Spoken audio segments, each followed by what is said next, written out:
Oke, kita masuk kepada fungsi dari organ ginjal yang pertama, yaitu adalah bagaimana organ ginjal dia itu menyimpan yang sudah kita ketahui, yaitu esensi. Ginjal menyimpan esensi, ya. Esensi ini kalau di dalam TCM adalah harta yang sangat berharga yang wajib dijaga, ya, yang kemudian harus selalu dilindungi, harus selalu dirawat. Nah, esensi ini ada yang pralangit dan juga ada yang pascalangit. Ya, kita kan sudah belajar ini ya di substansi vital terkait dengan esensi saripati. Yang pralangit itu berarti sebelum kelahiran, yaitu mulai pada pembuahan sampai pada masa kehamilan sebelum lahir. Kalau pascalangit setelah bayi itu lahir menjadi manusia yang tidak bergantung lagi pada ibunya. Nah, esensi pralangit ini adalah warisan dari orang tua. Warisan dari orang tua. Dibawa oleh kita seumur hidup. Itu adalah warisan dari orang tua.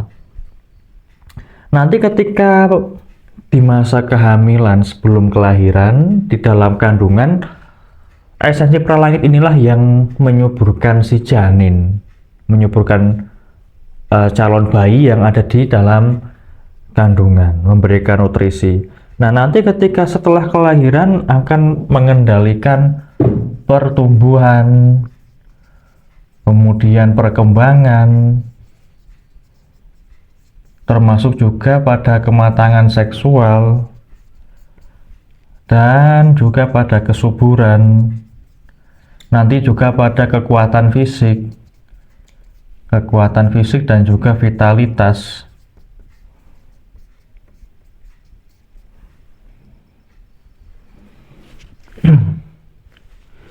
Nah, esensi pralangit nanti berkaitan dengan pertumbuhan dan perkembangan. Ya, baik itu tadi nanti pada secara fisik maupun secara mental. Artinya adalah secara fisik ya seperti tulang kita, otak kita, ya tubuh kita. Secara mental ya secara psikis atau secara psikologis tumbuh kembangnya. Kemudian secara kematangan seksual. Nah, kematangan seksual dan kesuburan, ya. Kematangan seksual ini terkait nanti ketika kita sudah masuk di masa remaja mengalami kematangan seksual. Kalau laki-laki sudah masuk ke dalam masa yang sel sperma ini sudah benar-benar aktif dan subur, dan juga ketika pada perempuan sudah menstruasi dan sel telur ini juga sudah mampu untuk dibuahi secara baik, termasuk dalam kesuburan. Kemudian kekuatan fisik dan vitalitas, bagaimana kita itu punya kekuatan fisik yang bagus, vitalitas yang juga bagus, ya. Jadi ototnya bagus, fisiknya, tenaganya, napasnya untuk berkegiatan fisik, untuk olahraga, untuk bekerja. Kemudian juga tidak gampang sakit karena vitalitasnya bagus, ya. Itu berkaitan juga dengan esensi pralangit warisan dari orang tua. Dan nanti juga esensi ini yang pascalangit, ya. Yang pascalangit kita bedakan, yaitu dia dari makanan dan minuman yang kita konsumsi setelah kita lahir, bisa kita konsumsi sendiri tanpa melalui orang tua. Nanti pascalangit inilah yang akan membantu pada esensi pralangit untuk mengisi kembali esensi dalam ginjal. Jadi di dalam ginjal itu ada esensi pralangit dan pascalangit. Nah, kemudian kedua esensi ini nanti juga bisa terganggu, ya. Kita sebut saja esensi ini terganggu. Jadi akan terganggu fungsinya pada tumbuh kembangnya, kematangan seksual, kesuburan, kekuatan fisik dan vitalitasnya, semuanya akan terganggu. Sehingga nanti akan jadi lambat bertumbuh, lambat berkembang, seperti anak-anak yang lambat di dalam berjalan, lambat di dalam perkembangan otak, lambat di dalam berbicara. Nah, itu tumbuh kembangnya lambat. Kemudian pada kematangan seksual dan kesuburan, itu esensi ini terkait dengan sel sperma dan juga terkait dengan sel telur. Nah, maka sel sperma dan sel telur itu diberikan nutrisi oleh esensi sehingga mempengaruhi pada kesuburan laki-laki dan perempuan supaya tidak mandul. Kemudian seksual terkait juga nanti kalau terganggu bisa jadi impotensi, kemudian sperma yang terlalu encer atau terlalu sedikit ya. Kemudian juga ya kemandulan itu tadi, terutama itu ya adalah yang sangat sulit.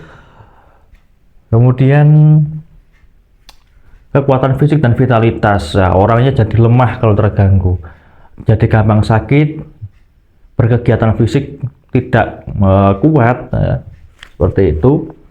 Nanti juga esensi ginjal ini akan berpengaruh pada kelahiran, kemudian pada pubertas, kemudian pada menopause, kemudian juga pada kematian. Nah, maksudnya apa? Pada kelahiran tentu terkait dengan masa kehamilan secara normal ya, lahirnya itu normal artinya adalah masanya tidak terlalu cepat atau terlalu lama ya. Tidak 7 bulan yaitu prematur, nanti atau 6 bulan jadi ada kecacatan dan juga ada ketidaknormalan yang membahayakan baik si bayi maupun orang tuanya, ibunya, atau yang terlalu lama ya, untuk masa kelahirannya terlalu lama. Kemudian masa pubertas, pubertas ini terkait dengan pertumbuhan, perkembangan dan juga kematangan seksual ya. Itu juga ditentukan atau dipengaruhi oleh esensi. Kemudian menopause ini sudah merupakan tanda-tanda ketidaksuburan atau kemunduran dari esensi kalau dalam TCM. Sama kematian itu juga, kematian dan juga penuaan ya, kematian dan juga penuaan itu juga terpengaruh oleh esensi, yaitu penuaan ini adalah ketika esensi itu benar-benar merosot ya, kemunduran secara alami, tidak bisa ditolak penuaan, dan pada akhirnya nanti akan terjadi kematian. Kematian adalah ketika esensi benar-benar habis atau benar-benar kosong atau benar-benar melemah sehingga terjadilah kematian. Seperti itu. Nah, itulah terkait nanti pada peran esensi dalam kehidupan kita. Wah, luar biasa sekali, dan ini hanya ada di dalam TCM, tidak kita temukan di dalam medis barat modern seperti itu. Nah, dan esensi ini adalah bagian dari unsur yin ginjal. Nanti dia esensi ini sebagai yin ginjal nanti bisa jadi qi dari ginjal melalui pengubahan dari yang ginjal. Ini mungkin agak berbelit-belit tapi sebenarnya simple dan nanti akan dipahami sambil berjalan saja supaya tidak berputar-putar ya. Intinya adalah esensi itu adalah bagian dari yin ya, bagian dari air atau sesuatu yang cair yang padat, nanti akan diubah menjadi qi, menjadi energi oleh apa? Oleh yang ginjal. Yang ginjal itu adalah energi panasnya ginjal. Ibarat esensi ini adalah bahan makanan, nanti oleh kompor nanti akan dimasak supaya bisa menjadi energi, bisa menjadi uapnya ya, seperti itu, menjadi makanan yang matang yang sudah punya uap ya. Ibarat kita masak nasi ya, berasnya itu dan airnya adalah yinnya ginjal esensi, nanti oleh kompor ya yang dipanasi sampai nanti matang punya menjadi nasi dan punya uap. Nah, uapnya ini adalah energi hangat, energi panas yang berbentuk uap, inilah qi atau energi, seperti itu. Dan keadaan dari esensi ini nanti juga akan mempengaruhi dari kondisi kesehatan ginjal. Kalau esensinya bagus, baik, ya nanti ginjalnya juga akan bagus, akan baik, akan sehat, akan subur. Tapi nanti kalau esensinya lemah, ya sama, nanti ginjalnya juga akan melemah, akan tidak sehat dan akan terganggu, tidak bisa menjalankan fungsi-fungsinya, terutama pada kelemahan seksual, kemudian pada kesuburan itu kan, dan vitalitas nanti akan melemah semua. Sehingga orang-orang yang mengalami kemandulan, mengalami suatu ketidaksuburan, itu bisa juga terkait dengan esensi pada ginjal, dan ini sangat sulit memang karena ya seperti kita pelajari pada substansi vital esensi ini sulit untuk diisi kembali, sulit untuk dimanipulasi ya, untuk diperbaiki itu sulit sekali, hanya bisa dijaga. Apalagi kalau sudah pralangit yang warisan dari orang tua, nah ini sudah sangat sulit ya. Maka ketika ada kemandulan juga bisa dilihat apakah dari keturunan, tidak hanya orang tua tetapi saudara-saudara itu ada juga yang mengalami kemandulan atau mengalami ketidaksuburan. Kadang ada kaitannya secara secara genetik. Kemudian esensi ini dia juga seperti tadi ya, genetik. Genetik artinya adalah keturunan. Ini adalah esensi pralangit. Genetik ini menyimpan memori dari apa? Dari penyakit bawaan. Ya, selain apa-apa yang ini adalah menyimpan memori dari orang tua. Kalau dalam patologis ya, dalam kondisi tidak normalan, dia akan juga membawa penyakit bawaan. Penyakit bawaan. Contoh apa? Contoh seperti orang tuanya punya asma. Nanti anaknya juga ikut bisa berpotensi untuk memiliki asma. Orang tuanya memiliki diabetes, baik tipe 1 maupun tipe 2, nanti si anak juga bisa ada kecenderungan kesulitan dalam mengontrol gula darah sehingga terjadi diabetes. Sama nanti penyakit-penyakit bawaan yang lainnya. Nah, misalnya tekanan darah tinggi itu juga, hipertensi itu kan juga bisa karena genetik atau bawaan dari orang tua. Nah, itulah yang diwariskan melalui apa? Melalui esensi pralangit yang akan kita bawa seumur hidup. Maka hanya bisa kita jaga. Maka orang-orang yang memiliki penyakit bawaan itu hanya bisa dikontrol, sulit untuk disembuhkan.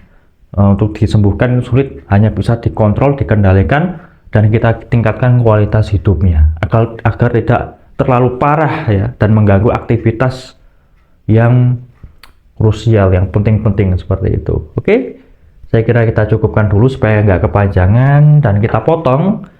Kita lanjutkan pada video yang selanjutnya.